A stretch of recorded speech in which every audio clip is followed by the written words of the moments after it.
kerjaan kantor kebetulan kan operasional alias HR tuh gue yang pegang. Oh gitu. Jawaban dari pihak keluarga, ya udah kamu jual aja motor kamu. Ya. Kebetulan keluarga nggak tahu jumlah motor kita. Jadi orang-orang ngeliat anjir nih Ucup lolos naik Zoomove bonceng muter-muter mall gitu. Dulu ngeliat tuh bawa trayam keliling Indonesia, sekarang Zoomove aja. Zaman dulu sebelum punya anak masih bandel-bandelnya gitu, gue cuma bisa bilang, kok lu nggak makan sayur? Sayur buat dibakar. Cuma kalau sekarang enggak. Aku mau nonton Jumbo sama ayah. Anjir, pas gue seru apa sih Jumbo, ternyata anak yatim gitu-gitu. Terus dia selama film melukin gue gitu. Anjir, gue jadi nangis gitu. Nonton film Jumbo. Ya tau gitu mending ngambil ayam baru, rumah cicil aja gitu sih, tau gitu. Itu sebuah tips finansial juga sih sebenarnya dari Ucup Lawless ya. Kenapa Vespa ET4 bisa mahal banget ya Bang sekarang?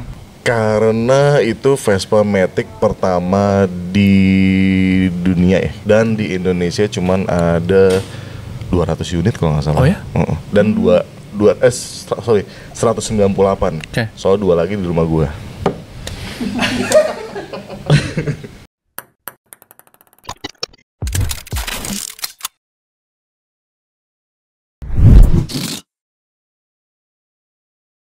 Selamat datang kembali di Radio Khalayak bersama Reza Al-Kadri. Kali ini gue lagi berada di sebuah bengkel yang ada di daerah Gandul, Cinere, Depok. Berarti Tangerang Selatan ya? Lolos LJG itu kebanyakan lolos Jakarta Gandul sebenarnya. Berarti bukan lolos Jakarta Garage. Berarti Jawa Barat nih. Jawa Barat. Udah siap untuk ikut barak militer? Kita kedatangan, bukan kita kedatangan sih sebenarnya, jadi gue bertamu sih barengan sama timnya Rat Media. Terima kasih banyak udah disambut di Lawless Garage. Sama aja. Apa kabar Bang sehat. Yusuf Abdul Jamil. Keren. Panggilan Ucup pertama kali kapan? Dari SMP kayaknya. SMP main panggil lo Ucup SMP. Jadi itu panggilan yang melekat dari dulu sampai sekarang? Dari anak-anak komplek dulu. Oke. Ada nama Lawless-nya pas kapan? 2011. Sampai sekarang? Awalnya Lawless. Soalnya nama Ucup Lawless tuh udah sering terdengar. Karena nama Ucup banyak banget kan. Nama Ucup banyak banget. Ada Ucup Pestapora. Iya. Terus ada siapa lagi? Ada Ucup Sanusi. Kenal nggak Bang? Nggak kenal. Tetangga gue. Turun. Jadi ini tuh garasi. Bengkel juga. Terus ada dapur burger, Central Kitchen. Oh. Jadi semua patty segala macam ordernya dari sini. Baru dibawa ke cabang-cabang yang ada di ke 6 outletnya Lawless. Oke. Paling dekat sama gue Bekasi. Paling jauh gue pernah datengin itu sampai di Peak. Pantai Indah Kapuk, yoi. Paling favorit gue tapi tetap di Menteng. Karena ada Drogon. Iya betul. Drogon. Iya, Drogon Game of Thrones benar-benar. Gue pertama kali datang ke sana kalau wah, ini kok ada Game of Thrones di sini. Tapi kan kalau nama lo sendiri dengan Ucup Lawless itu pandangan gue sebagai orang awam, gue ngelihatnya lo adalah orang yang hidup dengan hobi dan mimpi-mimpi yang jadi kenyataan.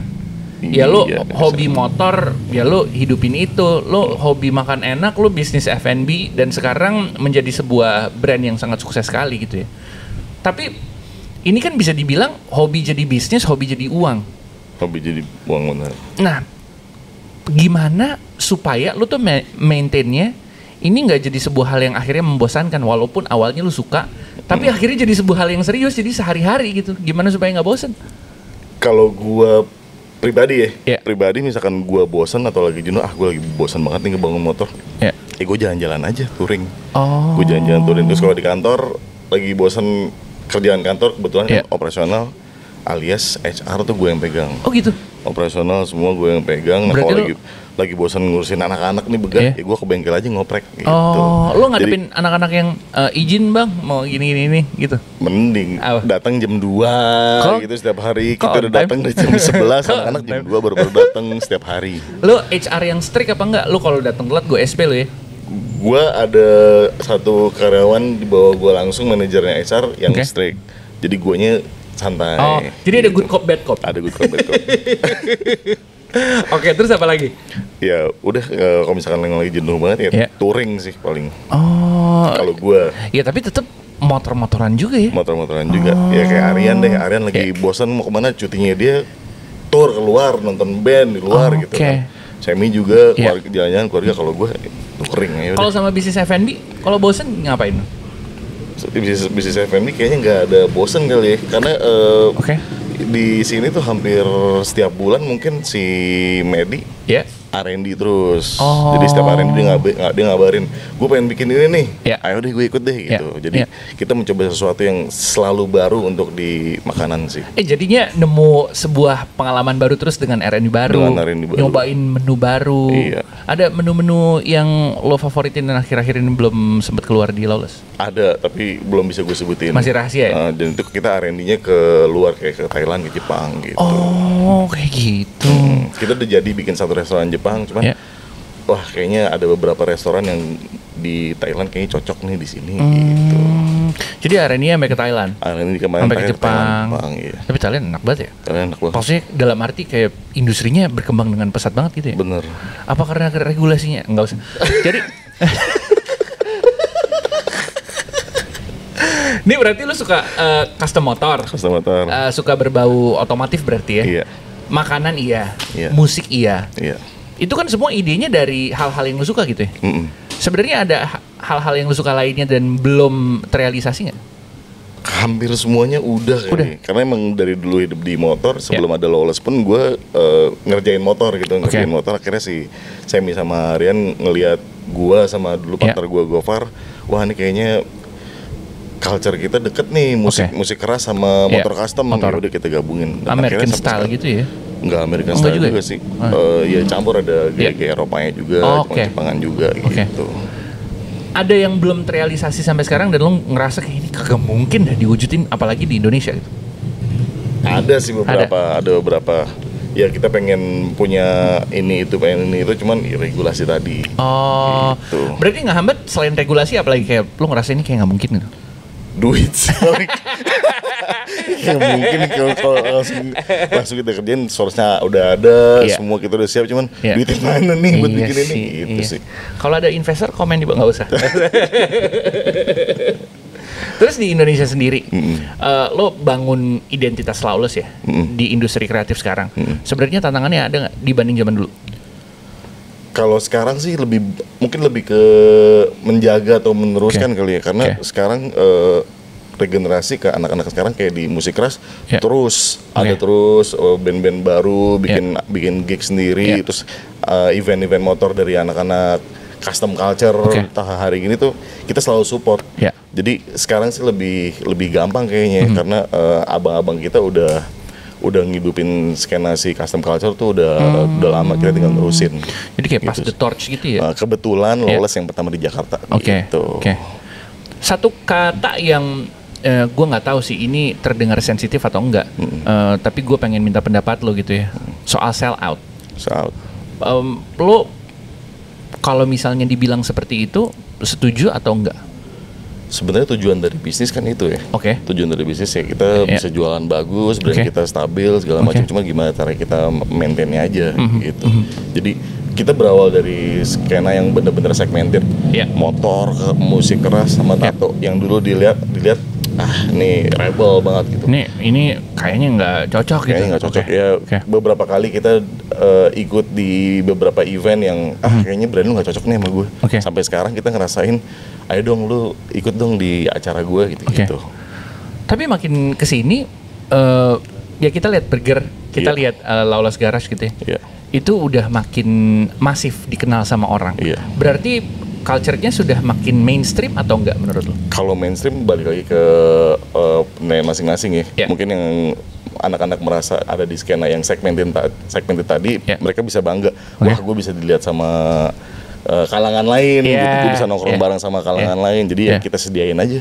Kita bikinin tempat nongkrongnya, kita bikinin eventnya gitu. Lo lebih seneng ketika dulu lebih idealis dan segmennya lebih kecil, atau sekarang lebih masif? Kalau dari pendapatan sih sekarang lebih masif sih. Ya kan nggak bohong ya. Nggak bohong. Dan nggak cuma di situ aja kita ajak yang lain lah buat menikmatin skenanya itu. Tapi kalau serunya Sama aja sih. Sama aja? sih karena Oke. kita selalu ngelakuin hal yang baru.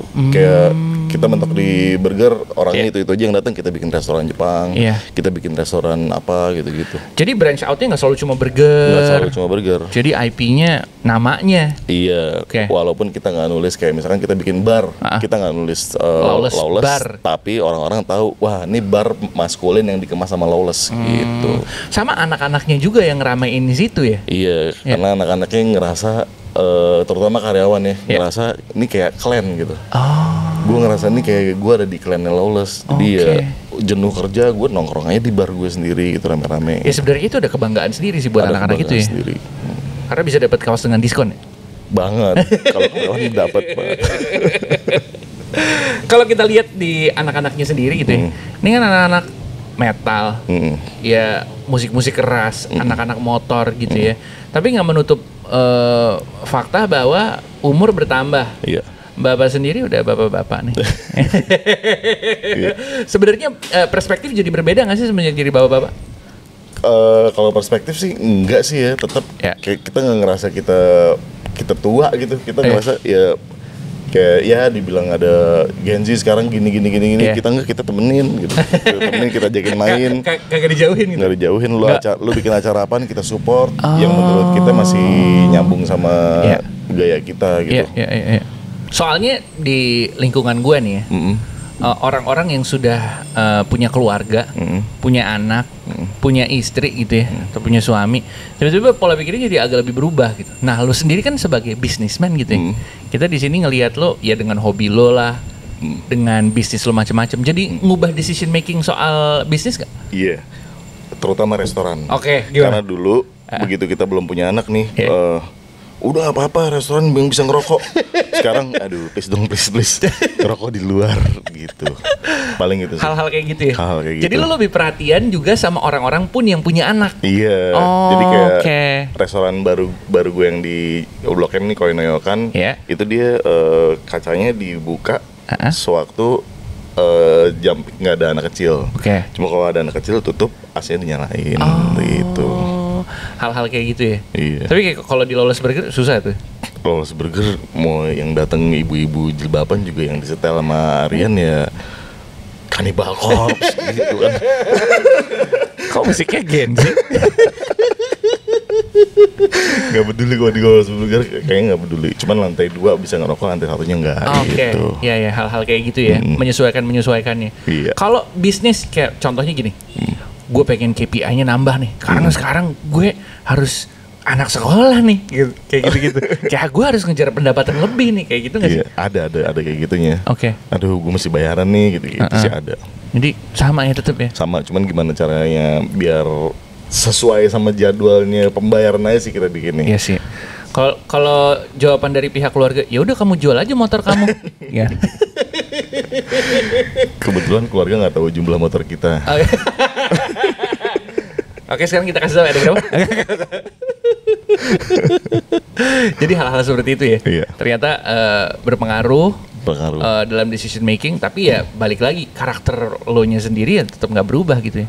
Ya berubah banget mungkin kalau orang masa lihat berubah? ya. Ya kayak dulu gue setahun tuh ada agenda touring berapa kali misalkan. Musik ke Flores lah, habis itu ada yang ke Thailand lah naik motor, semua segala macam gue gas.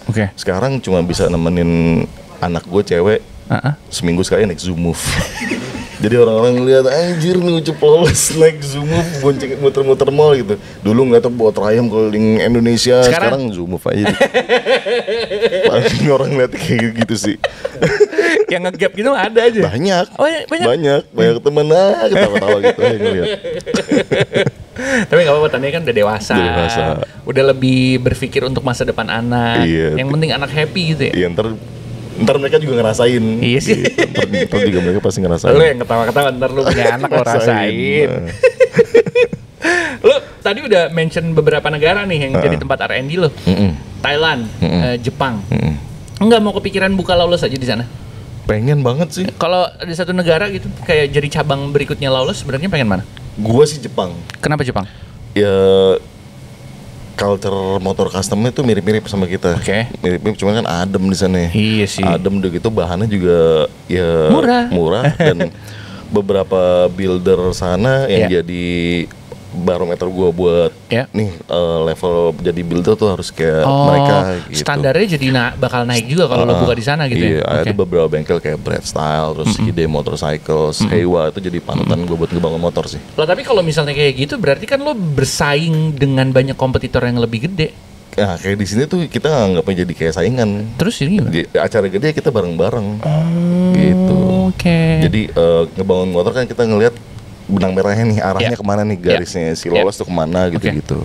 Jadi mau bangun gaya motor ini udah tahu bakal ke lolos atau kemana gitu-gitu sih kalau di sini.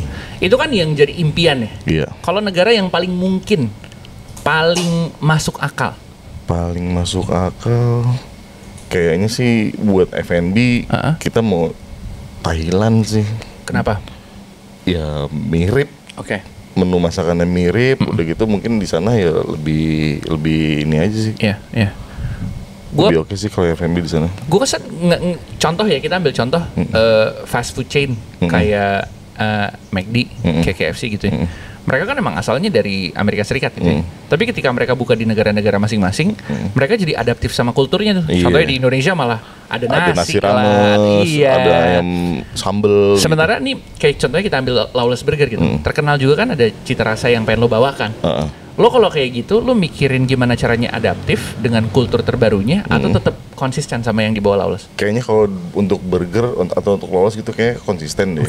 Kita bingung mau adaptifin pakai makanan daerah jadi apa, masa burger bumbu Padang gitu kayaknya kurang gimana gitu, atau brisket papeda gitu kayaknya kurang deh. Jadi mendingan ya konsisten aja sama yang apa kita buat. Gitu. Jadi konsisten dengan sedikit sayurnya? Sayur gue nggak makan lagi. Serius? Jadi dari awal R&D burger, Medi udah tahu buat gue nggak pakai sayur. Sampai sekarang semua karyawan burger kalau tahu gue order, gue nggak kasih sayur. Nggak kasih sayur? Kita kasih sayur sekarang mau nggak? Nggak. Ya udah ada lagi. Nggak bakal gue makan. Ya udah deh. Total, gue dari kecil nggak pernah makan sayur. Masa sih? Sama sekali. Kalau gue makan depan lu, tapi lu nggak tipe yang geli gitu kan? Aryan pemakan sayur, Roni pemakan sayur, gue biasa aja, cuman gue nggak bisa masuk ke mulut gue gitu. Hal apa yang ngebuat lu nggak suka sayur? Nggak tahu, dari kecil aja.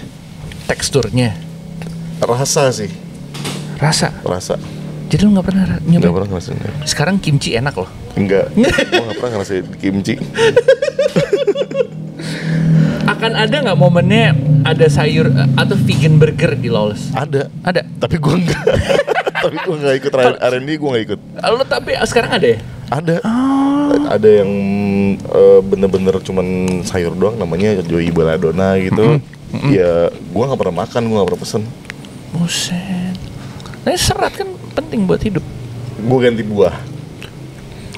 Kalau zaman dulu sebelum punya anak masih bandel-bandelnya gitu, gue cuma bisa bilang, kalau nggak makan sayur buat dibakar. Cuma kok sekarang enggak, udah nggak boleh, udah punya anak bahaya. Berubah nggak sekarang? Jadi gue akan mulai mencoba untuk suka. Enggak. Anjir, konsisten ya bang? Sama sekali gue nggak tertarik, karena gue makan, nggak diterima sama mulut. Tapi nggak gelian kan nih? Nggak, biasa aja, kalau ngeliat biasa aja. Sayur lu paling kayak, anjing gue nggak akan pernah sentuh sayur itu. Pasti ada traumanya lah, dulu. Pas waktu kecil mungkin brokoli sama wortel, karena itu yang pasti selalu dikasih. Dijejelin, langsung muntah. Sekarang ada inovasi-inovasi kayak nugget tapi sayur gitu-gitu. Gue pernah dikasih sama Medi. Tapi lu nggak tahu kalau itu sayur. Nggak tahu kalau itu sayur. Cuma begitu gue makan yang nggak mirip daging juga, masih ya biasanya kan bahannya dari jamur gitu-gitu, masih berasa sayurnya. Gue bilang nggak approve, ini bukan daging. Gado-gado yang gue pesen gado-gado, lontong, tempe, tahu sama bumbu kacang. Sehat. Udah itu aja. Nggak pernah makan sayur. Kol gitu. Nggak, gue pakai ketoprak, nggak pakai toge. Sayur asem, kuahnya doang pakai ikan asin. Kok gitu sih? Udah. Bener-bener nggak pernah gitu sayuran. Ya tapi kalau kita ngelihat cara pandang lo dalam sayur, itu berarti kita bisa lihat pendirian lo teguh. Kalau lo emang udah nggak suka, ya udah lo nggak suka. Nggak suka. Kalau nggak mau, ya berarti gue nggak mau. Ini kepake juga nggak dalam filosofi bisnis lo? Kayak nggak semua orang tuh bisa gue ajak collab, nggak semua orang tuh bisa ikut tanda bisnis gue gitu. Kalau buat filosofi bisnis, mungkin gue klik begitu dengar kata-katanya si Oprah. Oke. Yang dia bilang lo harus ngelakuin apa yang lo harus lakuin sampai lo bisa ngelakuin apa yang lo mau lakuin. Nah itu tuh, ya kerja sampai lo ada titik ya lo bisa kerjain semau lo gitu. Ya kayak gini deh, gue bikin suasana kerja kayak main aja udah. Tapi dulu gue harus ngerasain namanya jaga toko kayak apa, bersihin toko kayak apa, produksi baju sendiri, nyari vendor kayak apa. Sampai sekarang gue pengen bikin baju kayak gini, udah jalan gitu. Oke. Berarti tuh sekarang katanya Oprah yang itu klik banget. Lo klik sama kata-kata itu. Lo sekarang udah merasa lo ada di titik itu berarti? Iya, udah ngerasa di situ sih. Ada momen nggak lo kayak ngerasa kayak prinsip lo tuh diuji kayak, anjir dulu gue nggak gini nih, apa gue harus ngerubah prinsip gue gitu? Enggak sih, berasa ke teman-teman lama gue mungkin ketemu gue, anjir lu berubah ya sekarang. Masa ngerasa kayak gitu ya? Begitu ngerasa perubahan itu dari teman-teman sih. Kadang biasa ngeliat gue main asal-asalan kemana-mana, nongkrong di mana-mana. Sekarang anjing lu berubah ya gitu. Tapi lo ngerasa itu lo perubahan itu ada di lo juga? Ada positif sih. Tapi makan sayurnya mah tetap enggak ya? Makan sayur tetap enggak. Nah kalau soal makan sayur, gue pernah nih anak gue lagi dijejelin sama bini gue gitu kan, nih makan sayur, terus gue ngeliat anak gue langsung buat gue gituin. Sampai sekarang dia nggak mau makan sayur. Itu gue diomelin habis-habisan, nih gara-gara kamu nih, jadi nggak mau ikutan makan sayur juga. Gitu. Karena nggak dicontohin bapaknya. Nggak dicontohin bapak, gue nyontoinnya mbak. Gitu. Sampai sekarang dia juga nggak mau makan sayur. Itu berarti kan dia udah look up ke lo sebagai. Iya, tapi itu salah. Makan burger ya, doyan. Makan burger doyan nih. Makan burger doyan. Udah motoran belum nih? Belum. Tapi lu ajak. Jadi gue punya beberapa Vespa yang gue kasih senderan karena dia kan masih TK. Dia selalu minta dianterin sekolah naik Vespa yang ada senderannya itu gitu. Jadi kalau misalkan gue arahin buat dia nanti besarnya mungkin Vespa sih kali ya. Nggak mungkin anak gue suruh bawa chopper atau motor custom gitu, kayak nggak mungkin.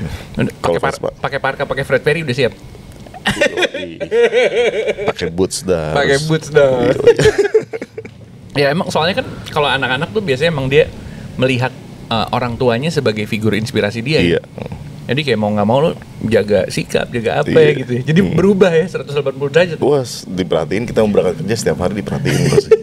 Dilatin dari ujung ke ujung mau kemana gitu. Item-itemnya juga ngikutin nggak? Anak gue dua-duanya perempuan, dua-duanya princess lagi. Pink, semuanya pink, balet. Jadi nggak ada yang pakai baju-baju hitam, nggak ada? Gue ngajak anak gue ke toko gitu, sepatu Vans gue pilihin warna hitam, old school biasa gitu. Bini gue ngomel, kenapa sih dibeliin sepatu cowok? Ini bukan cowok, ini unisex. Ini unisex, ngejelasinnya susah. Iya, harus pink gitu-gitu. Kalau misalkan sepatu cewek hitam baru boleh gitu, kayak Melisa gitu-gitu. Iya. Kalau yang sepatu cowok kalau bisa warnanya jangan hitam. Jangan hitam. Udah jadi Disney father gitu. Iya. Jadi Disney father. Suka apa Elsa gitu. Semua. Ya Allah. Semua suka. Udah datang kayak ke Disney on Ice gitu, rela-relain. Mending udah nonton Jumbo berdua nangis. Umur 4 tahun tuh. Berdua ngajakin nonton. Aku mau nonton Jumbo. Dia udah nonton sama teman-temannya. Iya. Habis itu dia pulang. Aku mau nonton Jumbo sama ayah. Anjir, pas gue seru apa sih Jumbo, ternyata anak yatim gitu-gitu. Terus dia selama film melukin gue gitu. Anjir, gue jadi nangis gitu. Nonton film Jumbo, tapi bener sih itu. Iya bener. Asli beneran sedih sih. Sekarang udah jadi film nomor 1 di Indonesia. Asli. Udah ngalahin KKN Desa Penari. Keren, bener. Kayak 10 juta lebih, gokil ya. Respect. Sampai membuat seorang Ucup Lawless yang terkenal dengan motor dan burger dan metalnya. Sedih. Nah. Gila ya. Jadi lo di look up banget sama anak-anak lo. Iya. Kalau lo sendiri sebenarnya ada figur yang lo look up gitu nggak? Yang membentuk lo sampai sekarang? Kalau figur, kalau band mungkin vokalis band Greg Devin kali ya. Oke. Kenapa? Iya, doi dari dulu umur belasan tahun masih ngeband punk sampai dia jadi dokter. masih ngeband punk. Oke. Masih ngeband punk. Jadi gimana dia ngebagi dunianya tuh. Dia dituntut jadi vokalis band punk, Ya. terus dia punya gelar doktor. Oke. Terus dokternya juga biologi, zoologi gitu-gitu. Bahkan gue pernah baca tuh, Yeah. dia namanya dipakai buat salah satu serangga yang udah punah gara-gara kontribusinya dia. Karena dia yang menemukan apanya, biasanya Iya, gitu dia kan. kontribusi di dunia itu namanya dipakai buat serangga itu. Gue bilang, wah anjir gokil nih orang nih. Nah gue bingung mikirnya, dia mesti ngeband punk, ya, terus yang Bad Religion kan lagu-lagunya yang ya provokatif lah, Yeah. kritis segala Yeah. macam. Tapi dunia satunya lagi tuh Ilmuwan ilmuwan. yang ngasih kontribusi banyak buat Kontribusi masyarakat. banyak, dan anak-anak ilmuwan muda semua look up ke dia juga gitu kan. Wah anjir nih ilmuwan bisa kayak gini. Nah gue bingung gimana dia ngebagi dunianya tuh. Oke. Kalau Indonesia ada nggak yang jadi panutan lo? Figur panutan lo? Mungkin Builder ada Kick Ass Chopper, Oke. The Bang Vero. Oke. Jadi gua waktu SMA kelas 1 itu gue di di Limau Kebayoran. Terus teman-teman gue pada di nongkrongnya di Pak Unus tuh di Oke. Paun. Oh lu Limau? Muhammadiyah? Muhammadiyah. Ah gitu. Kemudian Limau gue. Nah gue ke Paun nongkrong, Ya. zaman gue SMA kelas 1, Ya. dia udah bawa Harley, ceper, long fork, bannya gede gitu. Wah anjir, gue pengen banget kayak dia nih. Gitu. Itu suka motor tuh gara-gara dia juga berarti? Gara-gara suka motor custom ya? Iya. Kalau suka motor tua dari zaman sekolah gue emang suka ya Oke. udah 90, Vespa tua gitu. Coba begitu ngeliat sosok dia gitu, Yeah. Verolan, anjir motor keren banget. Motor apaan nih? Ternyata motor custom. Nah gue belajar dari situ tuh, Itu tahun 99 kalau nggak salah. 99 gue ngeliat dia, 99 2000 lah gue ngeliat ada motornya dia namanya Gus Minus. Oke. Gue cari tuh majalah, wah ada motornya nih, terus gue ikutin dia sampai 2011. Hah? Ketemu? Gue bikin motor satu cafe racer full fairing gitu, bawa ke tempatnya dia di Rocket. Oke. Rocket Company dulu di bengkel ya. Iya. Bengkel, gue bawa motor gue ke situ, parkir, terus ada orang foto-foto nanya sama Vero nih motor siapa. Ada yang bilang ini motor Ucup, langsung di-mention sama dia. Ucup yang mana nih? Wah, anjir gue bangga tuh. Sekarang akhirnya gue kenal. Akhirnya kenal. Akhirnya Lu kenal. ngomong nggak dulu gua jadi suka motor custom? Gue pertama kali ngeliat motor custom gara-gara motornya namanya Gus Minus. Gue sampai hafal tuh nama motornya. Gus Minus.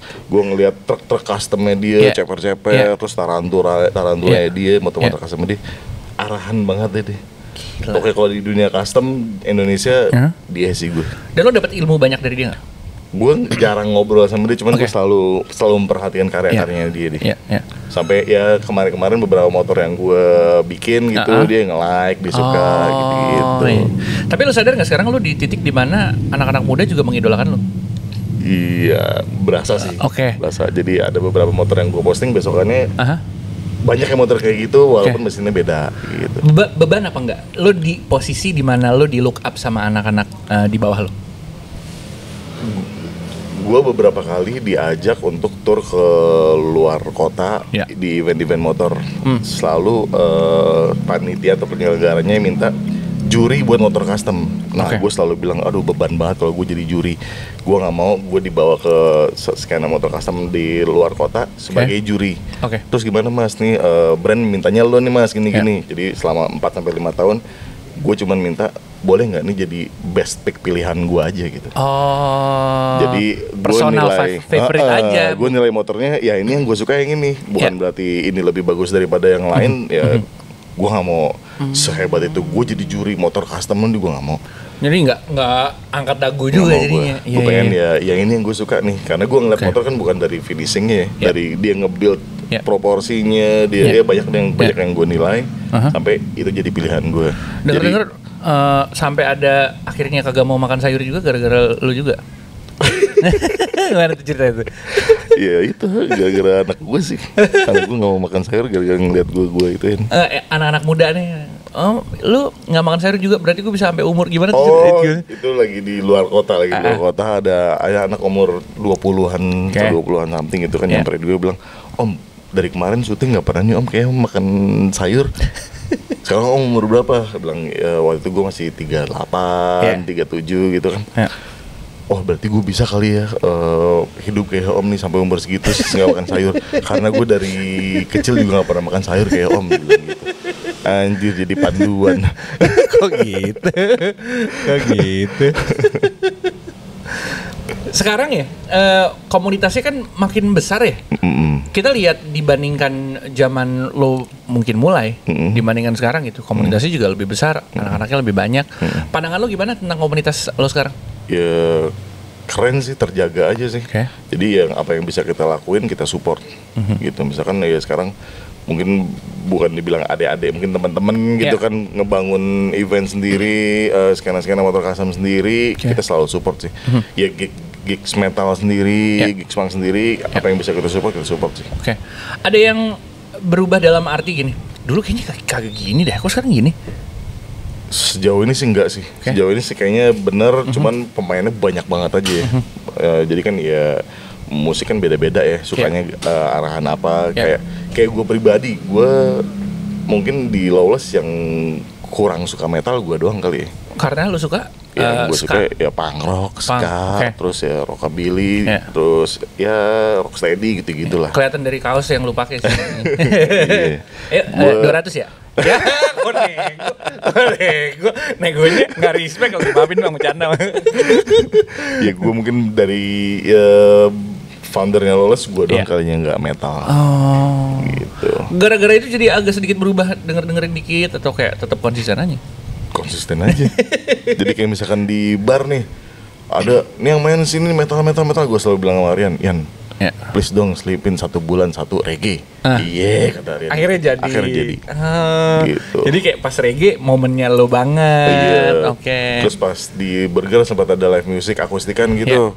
Bandnya metal, gue bilang, Ian siapa yang dengerin gini terlibat lu teriak-teriakan gini udah seling-selingin deh, udah deh emo sama reggae, udah gue lagi tuh gitu. Yang aman. Akhirnya ya Aryan abang-abangan dengerin gue lah gitu. Jadi enak ya komunikasinya berjalan dan saling denger masukan satu sama lain gitu ya. Iya karena mainnya bareng sih, dari mainnya bareng terus umur gue selisih sama Aryan 10 tahun loh. Masa? Iya, tapi dia dengerin gue dengerin dia gitu-gitu aja sama aja. Itu secara nggak langsung tadi baru mengungkap umurnya Aryan ya. Masih muda kok. Udah masih muda. Paling muda deh. Umur kan cuma angka. Iya kan? Spiritnya itu. Iya. Terus ya kita ngelihat Lawless itu kan emang selalu jadi tempat untuk segala macam kalangan. Lo sendiri udah mention tadi mbak hijaban datang, anak-anak sekolah datang, bapak-bapak, ibu-ibu, anak-anak muda. Gimana caranya ngejaga itu jadi tempat yang inklusif buat semua kalangan? Kalau ngejaga itu mungkin kita selalu buat sesuatu yang baru. Misalkan kayak di Lawless udah nggak mungkin nih kita rubah gayanya. Yaudah bikin lagi yang lain, suasananya beda. Cuman kita kemas dengan unsur Lawlessnya masih ada. Jadi mungkin lebih dilihat maskulin tadi kayak gue bilang gitu sih. Jadi kalau misalnya contohnya kayak pengen bikin restoran yang agak sedikit formal tapi tetap ada nuansa Lawlessnya, sebenarnya bisa.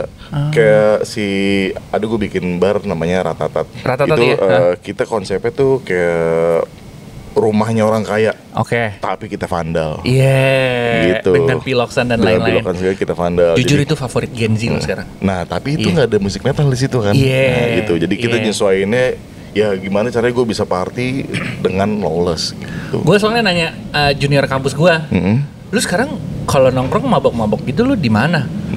Paling sih nomor 1 Ratatat ya gitu katanya. Alhamdulillah. Gila jadi tempat nongkrong Gen Z. Karena ownernya juga Gen Z. Spiritnya. Berarti bisnisnya apa aja sih sekarang? Garasi. Terus burger. Yang pertama ini ya, store ya, apparel, clothing, terus bar, terus ada restoran, 2 restoran.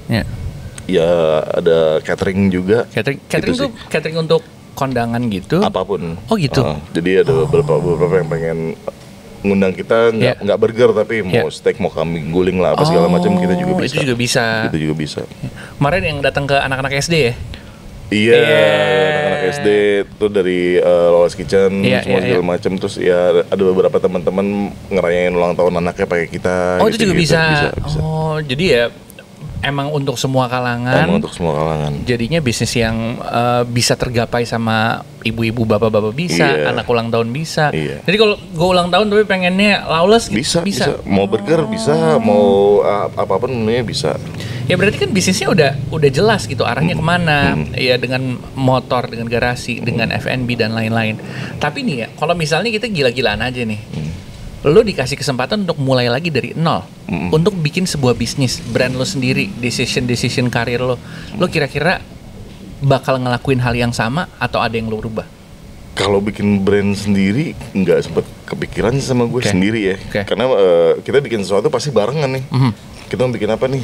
Yuk bikin yuk, kita bikin apa nih? Yuk bikin yuk jalan keluar, kita cari referensi semua segala macam gitu sih. Bikin bar aja kita lumayan lama tuh R&D-nya. Kita mau jual apa, basicnya cocktail shotnya dari arak gitu-gitu lumayan lama kita risetnya gitu. Lo jadi bisa selalu bareng-bareng. Jadi semuanya nggak akan berubah berarti? Nggak akan berubah. Kalau lo bisa kasih saran ke lo ketika memulai karir lo, apa yang harus lo lakukan supaya tidak terkena masalah A, B, dan C gitu? Ketika mulai karir, saran enggak sih, gue ngejalaninnya bener-bener dari nol, gue blank apa-apa, semuanya gue lakuin gitu. Jadi dari awal mula dari clothing bener-bener semuanya gue tahu detail.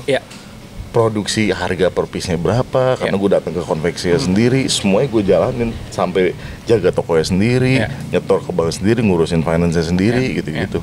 Itu tandanya berarti emang lo memulainya dari nol dan struggle dari nol. Iya, kalau suruh ngulang lagi dari nol, anjir gue udah nyobain semua. Gitu. Gue udah nyobain semua, gue nggak langsung ada di titik Lawless punya segala hal, enggak. Semua ngerasain dari awal. Ya berarti yang mahal adalah itu pengalamannya.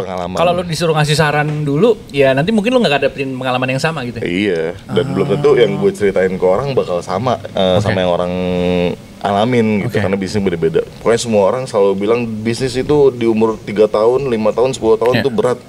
Ya tergantung sih. Nggak semua kayak gitu. Yang penting solid dari awal sih. Jadi nggak semua ilmu yang ada di dunia bisnis tuh benar-benar bisa diimplementasi sama semua orang ya? Iya, pokoknya kayak yang tadi si Oprah bilang tadi sih, balik lagi ke situ. Iya benar. Itu udah kunci utama lo. Kunci itu, lo harus ngelakuin apa yang mesti lo lakuin sampai lo bisa ngelakuin apa yang lo mau lakuin. Kalau penyesalan beli motor gitu, coba dulu gue nggak beli ini ya, bisa ini. Nggak ada sih. Nggak ada. Kalau penyesalan, kenapa ya dulu gue nggak beli ini ya? Banyak. Sebutin 3. Kenapa dulu gue nggak beli A? Kenapa dulu gue nggak beli A itu ada Vespa VNA. Kenapa? Jual murah. Kenapa gue nggak beli? Karena ngebangunnya banyak nih, lumayan nih. Dulu beli berapa waktu lu pengen beli? Dulu mungkin sekitar 40 juta kali ya. Sekarang pas kita bikin video ini harga itu berapa? Sekarang yang bersurat kayak yang waktu gue dapat mungkin 150 sampai 200 kali ya. Kenapa Bang nggak beli, Pak? Itu dia, terlalu banyak pertimbangan. Lampunya mahal, detailnya mahal. Tapi karena gue liat, anjir suratnya bener VNA. 125 tahun 59 legit. Tansel. 1 Vespa. 2 Norton. Pada saat itu harganya di 80 juta mungkin. 80 juta Norton Komando, gue ditawarin harga 100. Anjir, gue gak dikasih harga murah gini. Di bawah 3 digit lah minimal. Budget gue 80 juta nih. Ini orang minta 100. Sekarang 250-300. Inflasi nyata ya, inflasi. Iya, kalau motor. Iya. Sekali lagi terakhir. Satu lagi terakhir, mungkin Triumph baru kali ya. Triumph baru, gue pengen banget Triumph baru. Ini lama ya? Ini tahun 71, tahun tua. Mahalan yang ini? Masih mahalan Triumph yang baru. Mahal baru? Triumph baru. Kalau Triumph baru gue pengen ya punya satu motor buat bisa gue siksa kapan aja gitu. Kemana aja gitu kan. Daily tetap bisa. Cuma waktu itu pikirannya, ini mesti ngelunasin rumah atau beli Triumph baru gitu. Ya tau gitu mending ngambil Triumph baru, rumah cicil aja gitu sih, tau gitu. Itu sebuah tips finansial juga sih sebenarnya dari Ucup Lawless ya. Triumph baru, gas jalan-jalan, seneng-seneng, balik rumah baru kita pikirin cicilan rumah gitu kan. Mending mental health ya kan, seneng dulu. Seneng dulu. Tiga motor yang tiga motor ya? gue nyesel nggak gue beli. Tapi kalau ada kesempatannya mau beli lagi? Sekarang, ya. ntar dulu sih. Banyak yang mesti diputar. Oke, sekarang kita masuk ke segmen Khalayak Bertanya. Oke. Jadi kita kasih kesempatan buat teman-teman yang nge-follow kita di sosial media. Kita kasih question box, lo boleh nanya apa aja ke Ucup Lawless. Iya. Sekarang ada beberapa pertanyaan. Yang pertama dari @mo__imron. Bang Ucup udah mulai melek politik dan rajin menyuarakan. Apakah karena faktor umur? Enggak juga sih.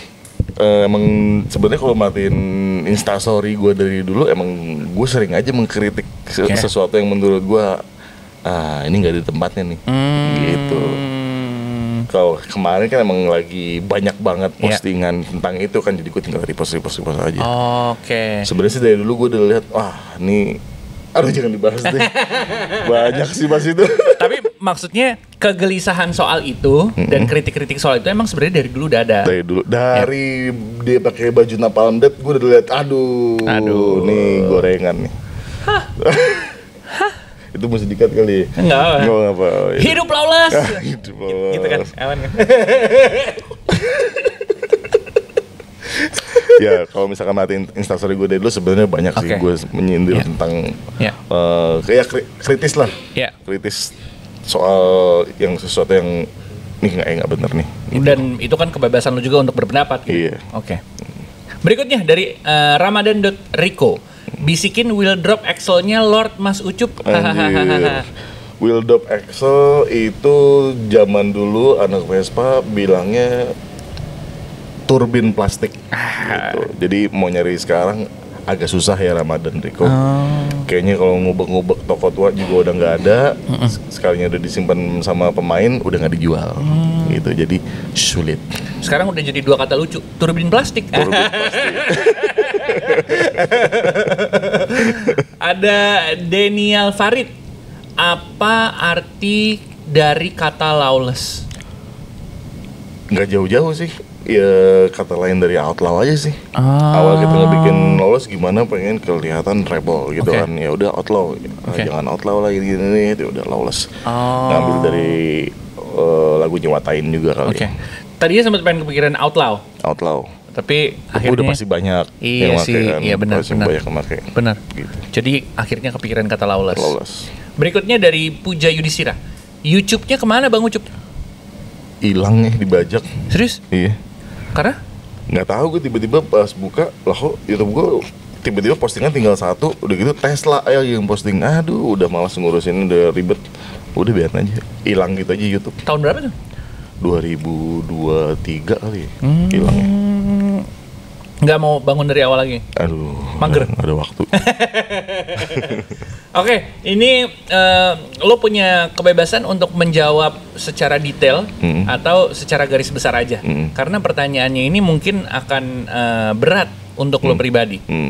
Dari kopimino.id, Lord Ucup sekarang punya motor berapa biji? Anjir. Lo boleh detail, lo boleh kisaran. Kisaran nih? Iya, kisaran. Biar aman aja ya, kisaran. 35. 35? Udah itu aja. Satu rumah ada berapa orang, Bang? Satu kartu keluarga. Satu kartu keluarga. Sekeluarga istri sama anak gue dua-dua. Berarti 3. Rata-rata di Indonesia satu kartu keluarga, motornya 1 atau 2 lah. Ini gue sebar. Ya benar. Nggak kan bisnis. Ya, Vespa 10 di rumah nyokap. Gitu jelasin lagi. Saya di mana-mana sih di mana. Tapi yang pakai harian apa? Yang akhir-akhir ini ketika kita take podcast dan di waktu berdekatan ini. Motor harian gue kalau nggak satu Honda Astrea Prima. Iya sama satu Vespa PX. Tapi Astrea Primanya vintage gitu kan? Enggak, dari zaman dulu gue bangun tuh 2013 ya, sampai sekarang begitu aja gue pakai. Yang penting sehat aja udah. Irit soalnya. Irit, ada keranjangnya. Iya. Buat kemana-mana. Lagian trek gue juga nggak jauh kan. Rumah Pejaten, ke kantor di Kemang, kalau nggak ke bengkel di Gandul, udah naik bebek aja biar cepet. Kalau ke Pik naik motor juga? Kalau ke Pik naik motor. Ke kantor Kemang.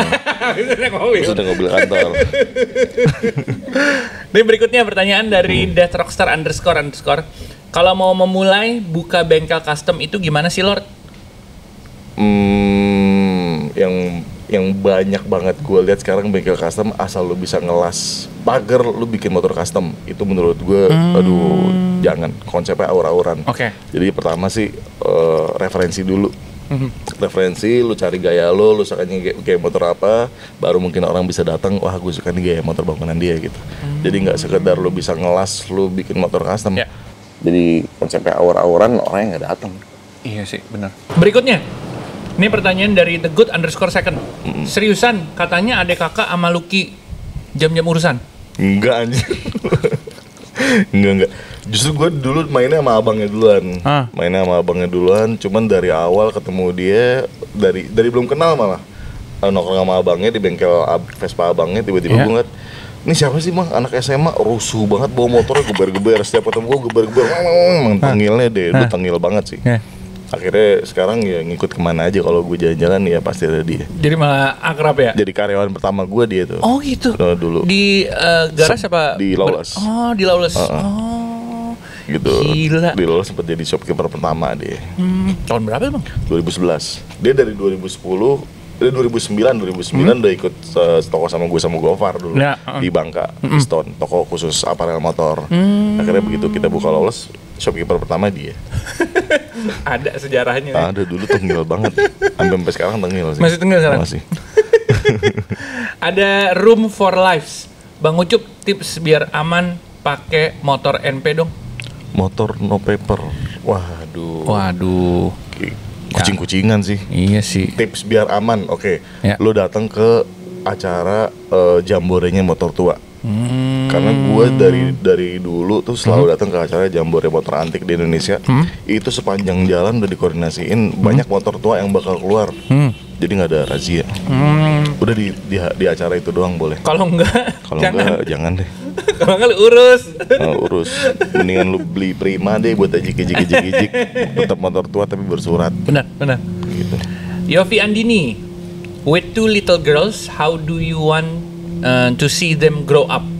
Ada yang mau diwarisi soal kecintaan motor? Ada nggak? Vespa paling. Vespa ya? Tadi udah dijawab juga ya? Udah dijawab. Selain itu apa? Warisannya nggak ada nih? Warisan legacy apa gitu dari seorang Ucup Lawless?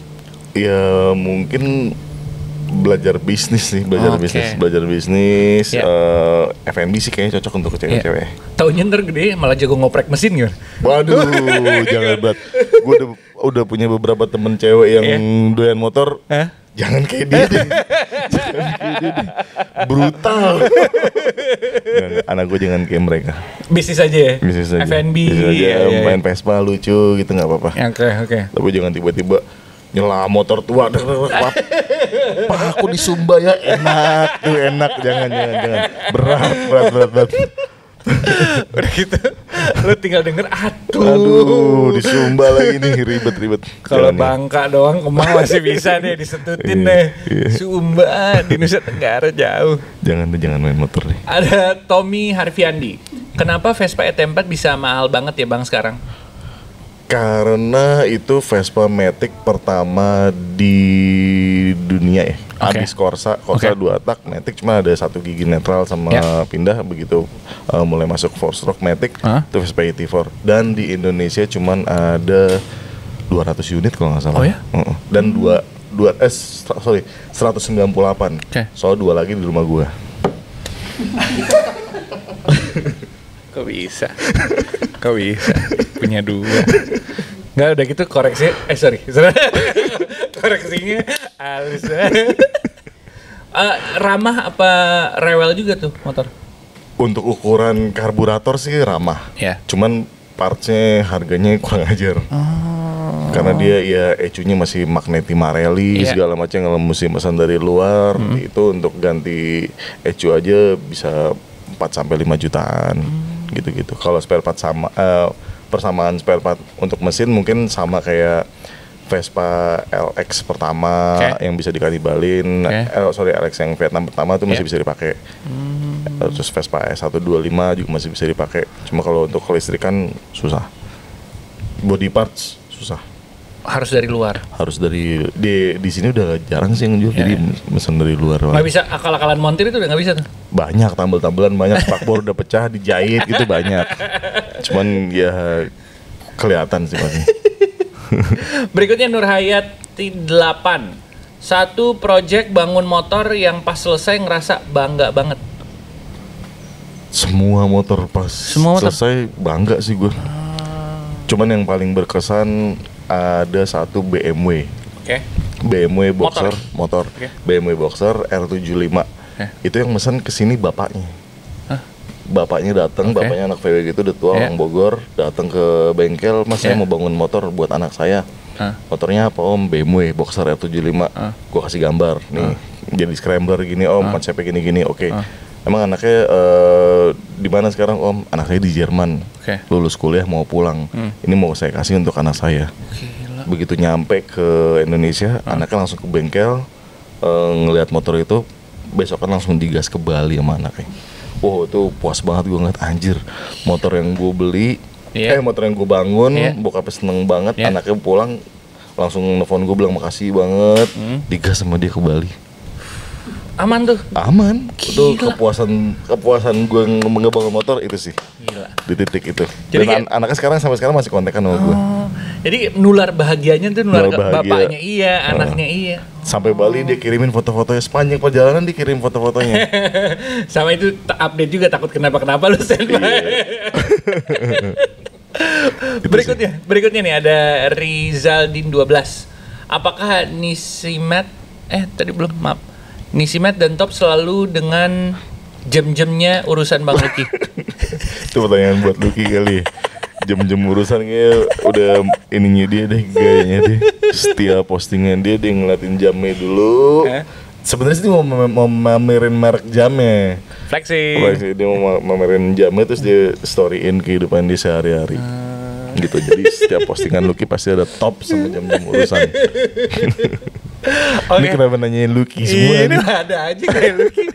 Makasih banyak untuk yang udah nanya-nanya di question box kita. Dan emang question box ini selalu terbuka ketika kita mau ngobrol sama bintang tamu baru. Jadi pastiin langsung follow dan cek sosial media kita. Well, Bang Ucup, makasih banyak udah dikasih kesempatan ngobrol-ngobrol di sini.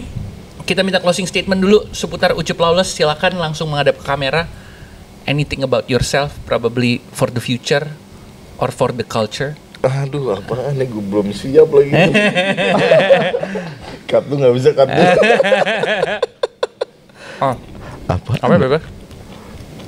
Oke, kalau buat gua yang gua rasakan selama ini sampai ke depannya mungkin tetap di kata-katanya Oprah tadi. Oke. Do what you have to do until you can do what you want to do. Nice. Itu sih. Nice. Pedoman hidup yang masih dipakai sampai sekarang, berguna di dunia bisnis, tongkrongan, pertemanan, semua. Iya. Yang akhirnya terbuktikan sama karir seorang Ucup Lawless. Kerja. Makan sayur. Bang Ucup Lawless, terima kasih banyak. Sama-sama. Sama-sama aja.